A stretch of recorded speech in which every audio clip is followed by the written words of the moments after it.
So Ciryl Gane has said that he wanted to fight Tom Aspinall in March of this year, but Tom turned him down. Oh, he's ducking me. He didn't say that part, but he's basically trying to make out that Tom Aspinall's ducking him, right? And without the proper context to this, it does look like Tom Aspinall's fucking ducking the dude. Okay? But everyone forgets what Ciryl Gane was saying last year. And like this comment says over here, this one, context guys, otherwise this is just clickbait. And I am here to give you the context, because what a lot of fans do, mainly the Jon Jones fans, I'll be honest, is they see a headline and they go, "Oh, that's just what it is. Tom Aspinall turned Gane down, fucking duck. Fucking duck." But there's context to this, and there's a reason why Tom Aspinall didn't give Ciryl Gane the chance in 2024, in March of 2024, to fight him. There's a big reason, and we're going to go through it today, because it seems like a few people, not a lot of people, these guys know on the right hand side here. But I have seen a few comments online saying, "Who's the duck now?" It's like they forget what happened last year when Ciryl Gane beat Spivak. And he didn't want any part of Tom Aspinall or Sergey Pavlovich or even Curtis Blaydes. Like, he didn't want any part of that shit because it was too risky. His words, not mine. And we're going to watch some stuff from last year, all right, just to give a bit of context behind this, because I'm not having people, all right, because I know what the Jon Jones fans will do. They go, "Who's the duck now? You call Jon Jones a duck? Tom Aspinall's ducking Ciryl Gane, who John finished in round 1, by the way, by submission. Jon Jones finished Ciryl Gane in round 1, and Tom Aspinall ducking him." Let's just give some context. So we have first, watch this one first. So this is Ciryl Gane from last year on the MMA Hour, when Ariel Helwani asked him whether he wants to fight Tom Aspinall or Sergey Pavlovich. So this is straight after when he beat Sergey Spivak.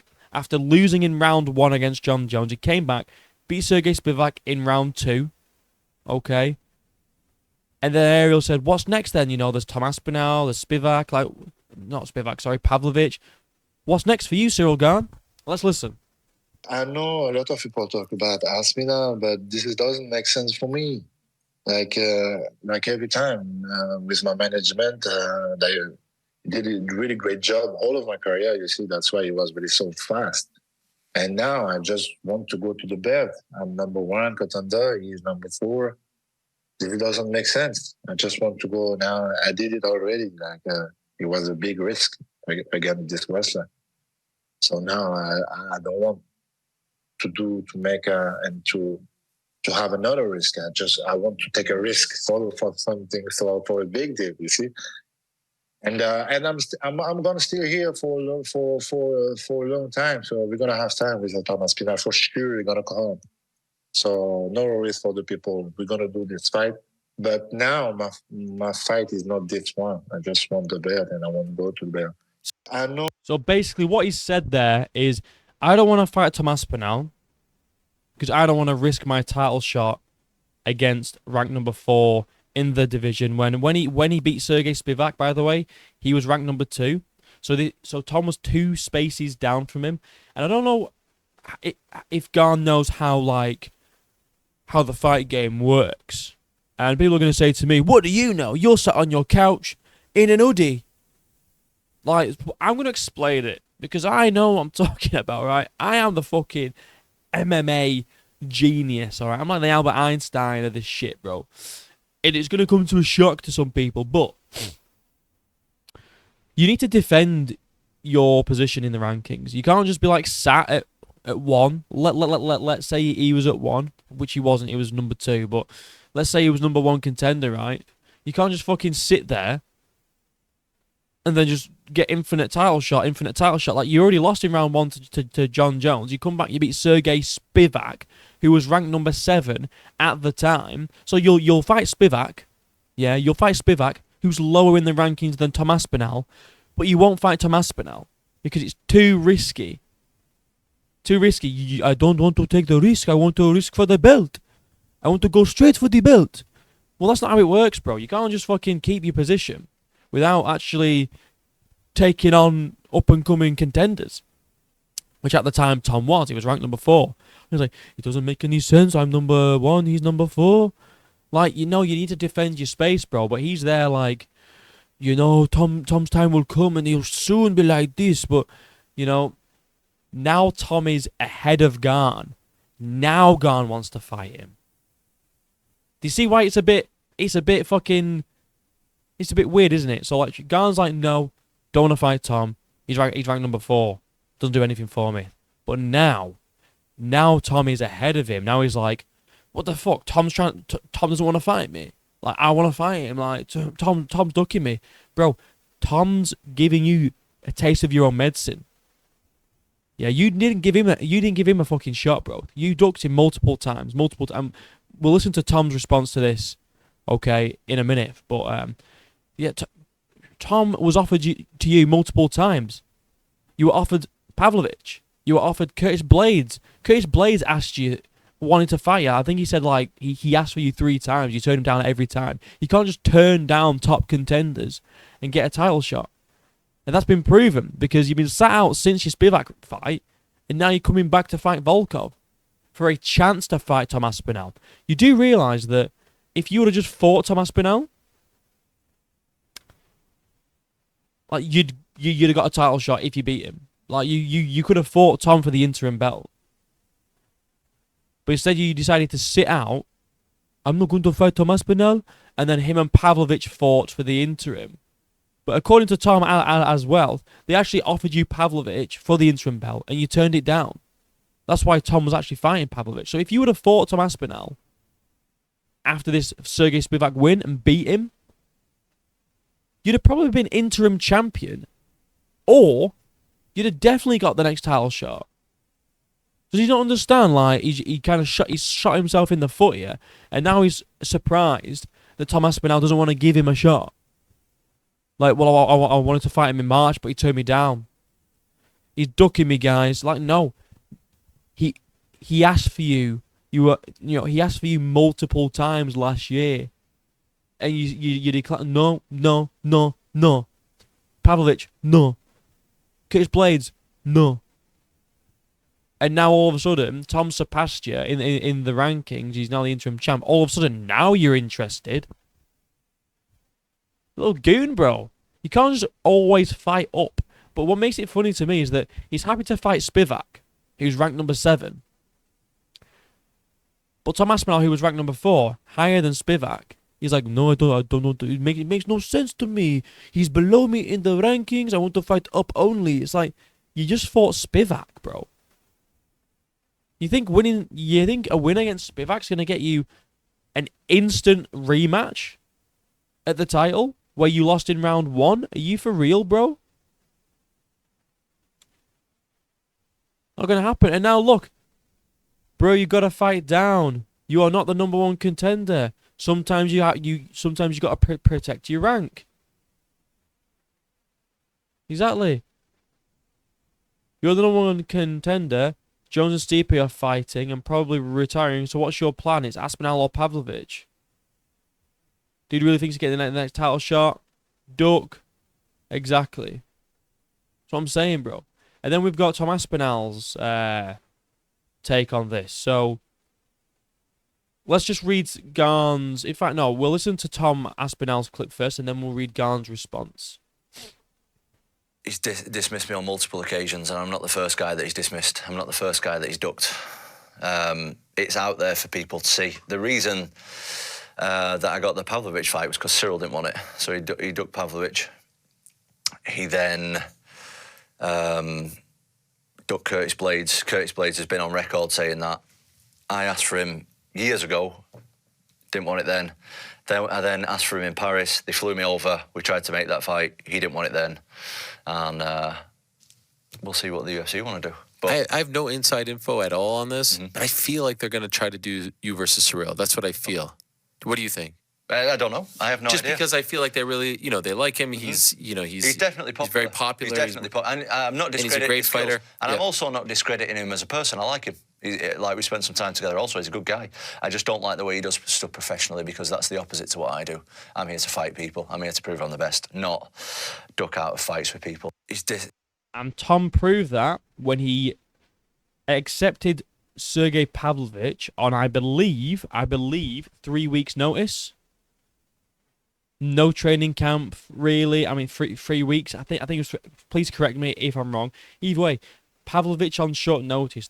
At the time, the boogeyman over heavyweights on short notice. That's what Tom Aspinall did. That's what a fighter does. And Ciryl Gane last year was out here ducking everyone. You know, ducking Tom twice. Ducking Blaydes will hear in a minute 3 times. Ducking Pavlovich. And then we got a tweet here in response to this. I never ever say no to any challenge or opponent. Oh, a lot of people talk about Aspinall, but this doesn't make sense for me. Like every time with my management, they did a really great job all of my career. You see, that's why he was really so fast.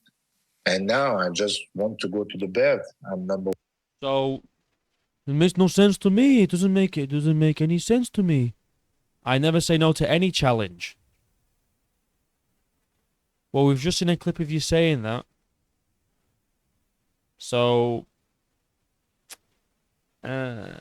weird one, that Gane. It's like he thinks we don't have any memory. You know, it's like he thinks he just goes in one ear, fucking out the other, out of our brains forever. You know.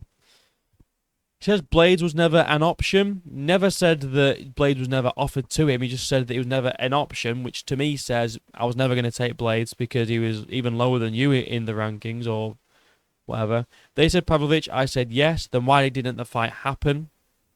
I don't believe anything Ciryl Gane says. Don't worry, I'll see you in September. Stop tripping. You ain't seeing shit, bro. You ain't seeing shit. But I never ever say no to any challenge, even though we've just literally watched him say he doesn't want to fight Aspinall because he's too low in the rankings, ranked number 4, and that he's too risky. He's too risky. I don't want to fight Tom Aspinall because it's a risk. I never ever say no to any challenge. Shut up, Gane. We know you do. And then we have this from Curtis Blaydes. People forget about this, bro. People forget, man. People forget. But listen. Gane's not getting it. I asked for Gane 3 times. He gonna have to wait. He ain't getting nothing up out of me.